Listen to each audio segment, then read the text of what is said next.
down. I'm warning you. There's only so much I can stand. No, Maggie? What else have they got to offer? Here she comes.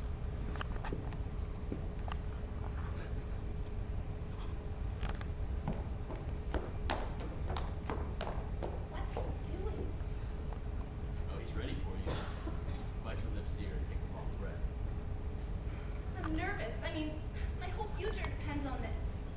I'm nervous. What more could you want? He's 45. His head's a little dizzy. He's just been elected president. He's never known any other woman but his wife, and every time he looks at her, he realizes that she knows every foolish thing he's ever done. Well, I don't know why it is, but every time I start one of these, I'm nervous.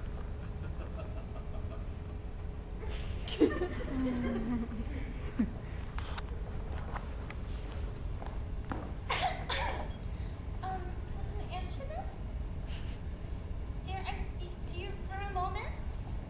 Yes, certainly. Yes, Miss Fairweather. Oh, Mr. Anchovy, I've been so unhappy. I wanted to make sure you don't think I'm the type of girl to go out for beauty pageants. Oh, of course not, Miss Fairweather. Of course not. Oh, I knew you'd say that. I mean, just this morning, my mother said to me, Lily, she said, that fine, Mr. Anchovy gave you that prize because he knew at once that you weren't the type of girl to go for a thing like that. Oh, now, Miss Fairweather, there's room for all types of people in this world. And you know that.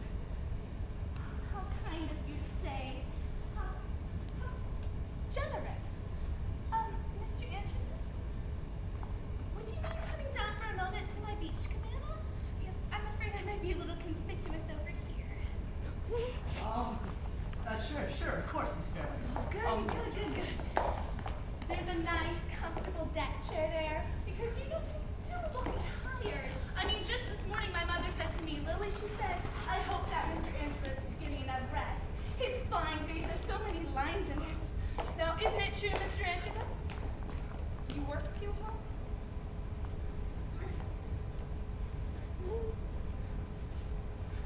Bingo. Oh yeah, you just come out and sit. I shan't say a word, not a word. I shall just sit there. Oh, Miss Fairweather, you'll spoil me.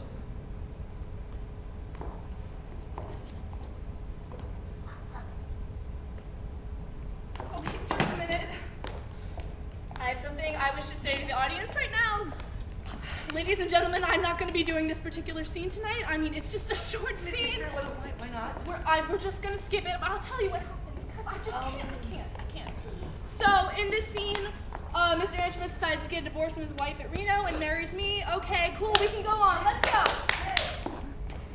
Where's Finn? Why can't we just skip it? Gitlin, we insist on your playing the scene. I'm sorry, Mr. Fitzpatrick, but I can't and I won't. Why can't you play it? Because there are certain lines in this scene that would hurt some people's feelings, and I don't think the theater is a place for people's feelings to be hurt. You can go to your dressing room. I'm going to call the understudy, and I'm reporting you to equity. I sent the understudy up the street for a cup of coffee, and if Equity tries to penalize me, I will drag that case right up to the Supreme Court. Do you hear me? Just skip the scene, please. Thank you. Skip it. Why can't you play it? If you must know, I have a personal guest in the audience tonight. Her life hasn't exactly been a happy one, and I wouldn't have my friend hear some of those lines for the entire world. Wild horses couldn't drag for me the details of my friend's life, but, well, they've been married for 20 years, and by the time she'd gotten rich, why, she'd done the washing and everything. How could you?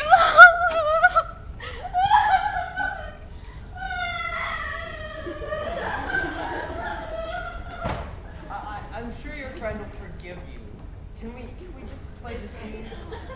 Nothing can make me say some of those lines about how a man outgrows his wife every 7 years, about how the Mohammedans are the only subjects to look Can you please just go on? Please? Thank you. I knew you'd understand. We'll just do what I said, right? Okay, give me a second. I can't get back into it that easily. Okay, all right, just take your time.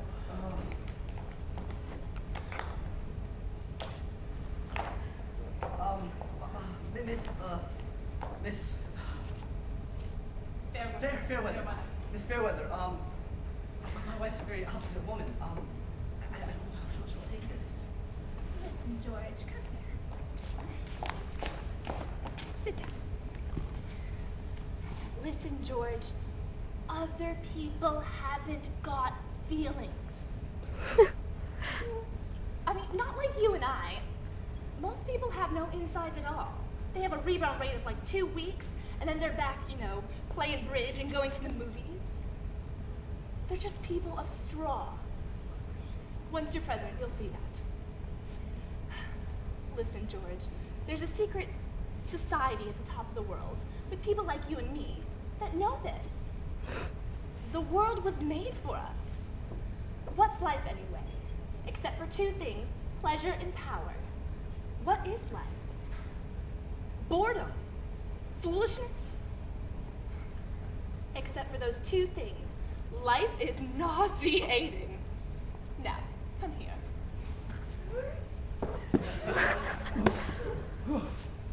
Oh, Lily, you're a wonderful woman. Of course I am. Let's go. Okay.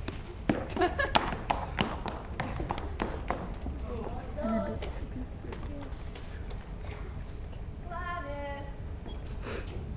Gladys? I wonder where everybody went. Gladys? Here I am. Gladys Androbus, what are those dreadful things on your legs? What? Papa like the color. You go back to the hotel and change this minute. No, I won't. Papa like the color. Well, fine. You just stay right here. I've got half a mind to let him see you like that.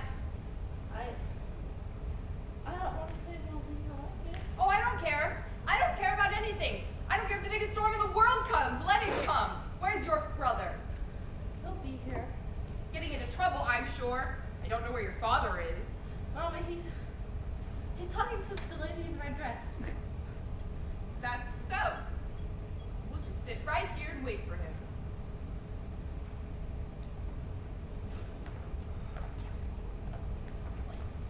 Oh, Miss Andrus. Have you seen Mr. Andrus? He'll be here soon. Hello, the biggest broadcast is happening in 10 minutes. Could you please help us find him? I don't think your guess is as good as mine. Well, if he doesn't show up, would you please say something, Miss Andrus? No, I shan't. I haven't one thing to say. Oh, Miss Fairweather, have you seen? Oh, Mr. Andrews, we found you. This is marvelous. Come here. We have the broadcast. It's about to start in 10 minutes. Would you please say a fantastic? I'll be ready when the time comes. George! For now, I have something I need to say to my wife.